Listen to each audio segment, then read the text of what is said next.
केंद्र सरकार ने लंबे समय के बाद पेट्रोल डीजल पर उत्पाद शुल्क घटा दिया है, जिसके बाद पेट्रोल 9 रुपए 50 पैसे प्रति लीटर और डीजल 7 रुपए प्रति लीटर सस्ता हो गया है, जिसे लेकर पीएम मोदी लगातार सरकार की सराहना कर रहे हैं।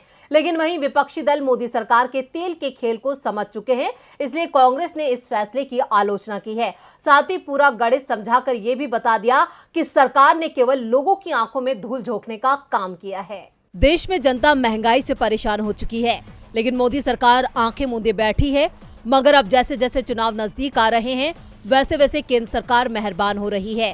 तभी तो झट से केंद्र ने पेट्रोल डीजल पर एक्साइज ड्यूटी को घटाकर खुद को मसीहा दिखा दिया। साथ ही ये भी बता दिया कि हमने महंगाई से दिए जख्मों पर जनता को मरहम लगा दिया। लेकिन सच से हर कोई वाकिफ है, तभी तो विपक्षी दल सरकार के इस फैसले को छलावा बता रहे हैं। कांग्रेस ने भी पेट्रोल डीजल को लेकर केंद्र की घेराबंदी की है। कांग्रेस नेता रणदीप सुरजेवाला ने ट्वीट कर लिखा कि प्रिय वित्त मंत्री, आज पेट्रोल की कीमत 105 रुपए 41 पैसे प्रति लीटर है।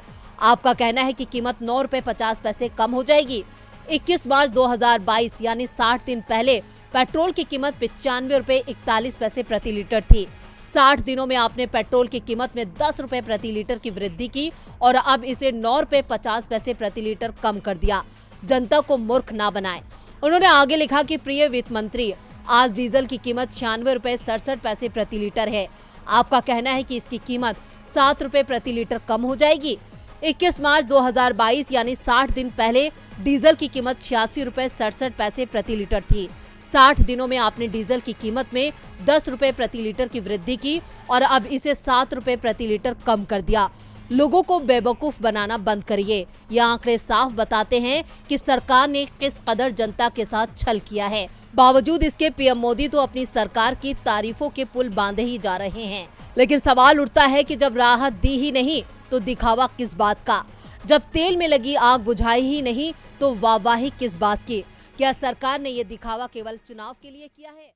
गुजरात में 6 महीने बाद विधानसभा चुनाव है। विधानसभा चुनाव के लिए कांग्रेस ने अपनी रणनीति बनाना तेज कर दिया है। पार्टी के दिग्गज नेताओं के दौरे शुरू हो चुके हैं।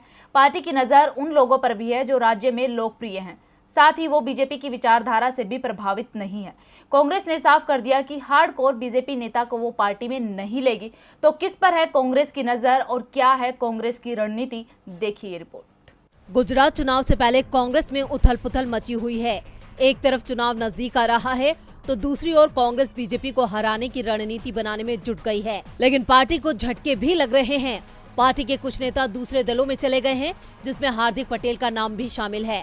हार्दिक अभी किसी दल में शामिल तो नहीं हुए हैं, लेकिन वो कांग्रेस छोड़ चुके हैं। हार्दिक की काट के लिए कांग्रेस ने नरेश पटेल की ओर हाथ बढ़ाया है और दावा किया जा रहा है कि नरेश पटेल भी कांग्रेस में शामिल होने को तैयार हैं।